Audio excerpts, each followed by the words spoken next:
Hello everyone, welcome to Tech and Cryptos. In this video, we are going to discuss how we can delete our order history in the Temu shopping app. As of now, the Temu shopping app does not provide us with the option to delete our order history.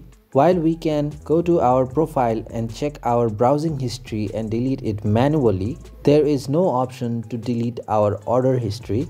So, one of the ways we can try to do this is by going to your settings in your phone, then typing Temu. We are going to go into the app settings, so type your app name in the search bar, then press on the Temu app, go down until you find the storage option.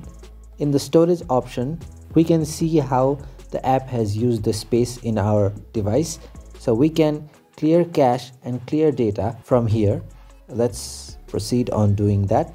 I have cleared cache and I have cleared data.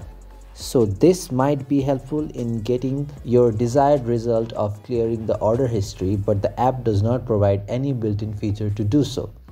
I hope this video was helpful to you. If it was, do not forget to drop a like. Also, make sure you have subscribed to our channel Tech and Cryptos. That's it for this video. We'll see you in the next one. Thank you for watching.